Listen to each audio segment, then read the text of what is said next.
it just goes like the complete other direction where you're just getting your butt kicked. 80% of the time in this game, I was unclear if I was doing things as intended or if I was brute forcing it. Like, there was a puzzle once where I was supposed to get up on top of this thing and do this stuff, but I couldn't find an easy path up it. So I did that thing in climbing games where you find like a little alcove that you're not supposed to stand on, but then you do stand on it and it like gets your stamina back and then you climb the rest of the way. And that's how I got up it. It like felt like I was cheating. And then it turned out, as far as I know, that's how you're supposed to get up the encounter. And so like, I never knew if I was brute forcing combat encounters, if I was brute forcing puzzles, or if it was just designed for you to sort of like flub your way through it. And it kind of seems like you are supposed to flub your way through a lot of these encounters, and it makes it feel real bad.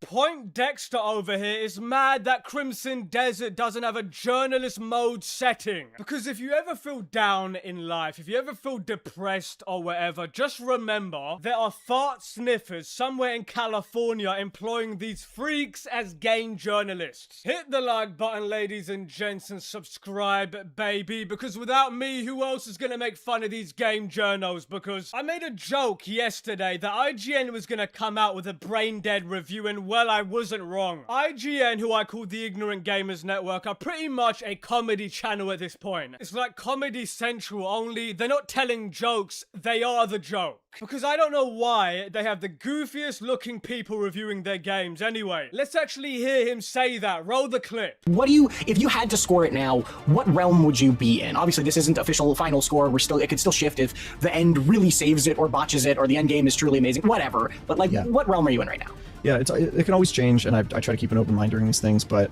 after 100 hours, you're gonna have some opinions about it, and and I have a lot of them, right? And so I'm gonna be writing my review in progress later today, at the time of this recording. But my overall thoughts is like, it tries so much.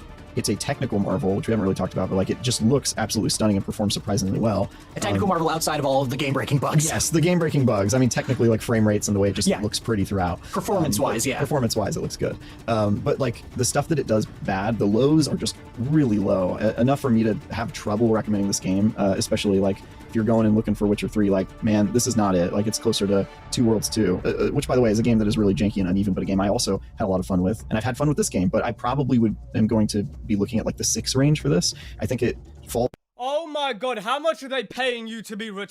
It's almost like rushing through a 100-hour-plus game in less than 2 weeks destroys the experience for twats like this. Oh my god, not enough yellow paint for me. 6 out of 10, Concord was better. So Ferris Bueller over here, by the way, I shouldn't call him Ferris Bueller because Ferris was actually kind of based. Whereas this guy's a complete confused tool because he rated High Guard, Avowed, Concord, and Skull and Bones higher than Crimson Desert. I'm not even kidding. Dragon Age the Fell Guard a 9, Concord an 8, and Skull and Bones a 7. These people have no credibility. I mean, this is the problem with the quote rating system. Because if IGN had any balls, they would review it with someone who isn't a complete...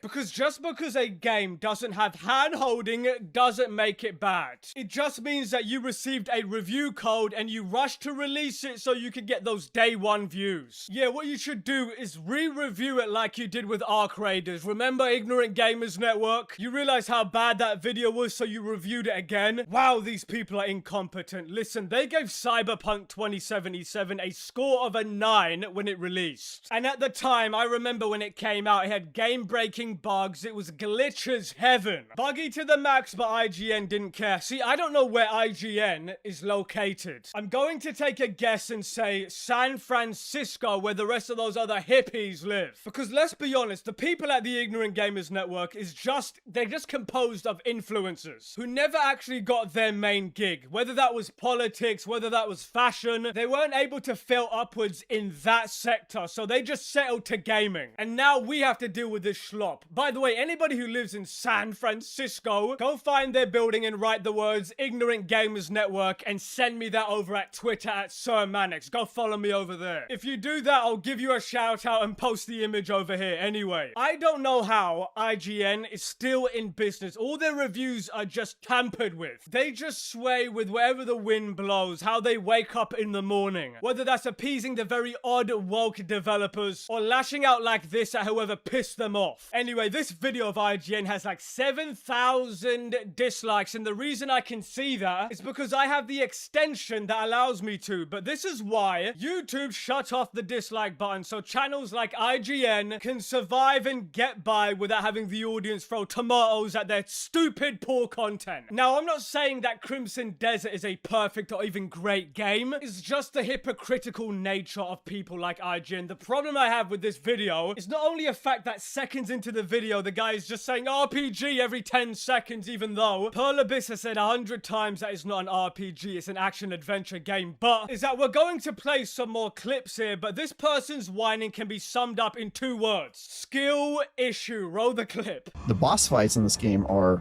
real bad. They are not fun encounters. They are scaled way too aggressively. They take a really long time to do. You die a lot.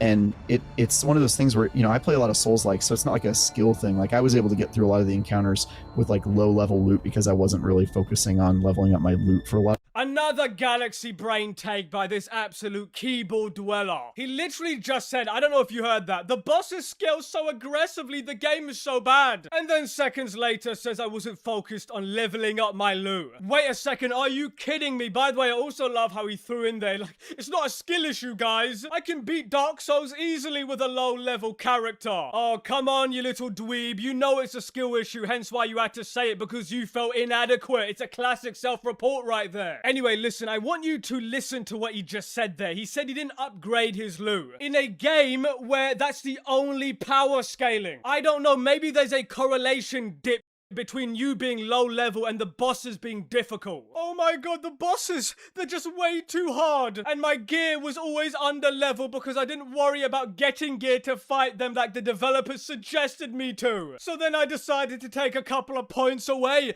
because I just tried to race past the whole game just to say I completed it. Get the out of it. But that is the core problem right there, ladies and gents. This guy didn't have sufficient time to play it in the way it was supposed to be played, because if you're severely underleveled, then of course it's going to have an impact on your overall enjoyment, especially if you're a bow tie wearing beta cuck like that. Anyway, are we really complaining, by the way, that there's no hand holding? I mean, we screamed, this is what we wanted. We wanted this for years. We didn't want the stupid yellow paint for people like DSP Gaming. But the reason why he's upset there's no yellow paint is, like I said earlier, he just wants to rush past it to get his review out, just so he can go back to drinking some more soy lattes and cupping more farts. When I end up getting the game, I plan to take my time and make sure I've boosted my gear appropriately, because why would you buy a game like this knowing what you know about it and then rushing past it? Anyway, let's actually get to what the overall sentiment is about Crimson Desert, because the game has currently a 78 score on Metacritic, which I don't think is that bad, because maybe we've been spoiled with a lot of great games recently, but 78 really isn't that bad, especially with the type of people who are reviewing it. Now, based on what I've seen, the overall sentiment is that the game needs more polish and it needs more fine-tuning. But let's actually read one of the negative reviews. Critical Hits gave it a 45. I mean, that score is just completely unexplainable. How can you rate this game a 45 out of 100? I mean, good God, these people are so performative. But let's read the review. I'm going to do it in one of my classic soy voices because that's the only way I can read this. Crimson Desert draws attention for its ambitious open-world adventure proposal, but the experience ultimately falls short of expectations. The game features a confusing narrative with uninteresting characters and missions that feel like generic MMO tasks. The combat has many mechanics with little depth. Oh my god, with artificial difficulty spikes and unresponsive controls. You can just tell this person rushed through the game, didn't take the time to really learn the mechanics. Anyway, even with the impressive graphics and high degree of exploration freedom, which none of us actually explored, issues with art direction, bugs, and design decisions make the game feel vast in content, but shallow in quality. No, I think your review is very shallow in quality. Out of all the reviews I've seen, the high point of the game is actually its gameplay. Anyway, here's another review. Sector.sk, I don't know who the hell this is, but Crimson Desert is a demanding, complex RPG that can feel punishing and occasionally intentionally unfair. Right off the bat, we know what kind of person this is, especially without constant progression. Yet offers a breathtaking open world, unmatched scale and depth. This reception will vary, wildly frustrating for some. Yeah, for people like you, but deeply rewarding for those willing to fully invest. But yeah, after looking at all the reviews, this is the constant that I'm seeing. It's like 20% of the critics are complaining that it's too clunky and too difficult, whereas 80% actually like it. But we all knew this was going to happen. It's not a game made for smooth, comfy experience for game journalists to finish in 5 days. Black Myth Wukong, Lies of P, Kingdom Come Deliverance are some of the games that have similar reviews to this, but they're all great games and they weren't loved by all critics. But all you need to know is that people like IGN, these bigger outlets, they gave Dragon Age the Veilguard like 9 out of 10. They said it was a real good game. Anyway, here's a positive review from Vice, 100 out of 100 here. If you're someone who wants a more linear or cinematic story-driven campaign, Crimson Desert might not be for you. However, if you love the sense of freedom and discovery that Legend of Zelda Breath of the Wild had, then Crimson Desert is the next big game in that genre. Pearl Abyss has truly created something special here, and I suspect we'll be talking about this for years to come. I'm actually kind of happy that the side quest and exploration is more in the game than the story modes. But then again, we already knew that. That's the kind of thing that made me love The Witcher 3, and on that bombshell, let me know what you think in the comments. I'll be paying very close attention. I want to know what you think about Crimson Desert. Manix out.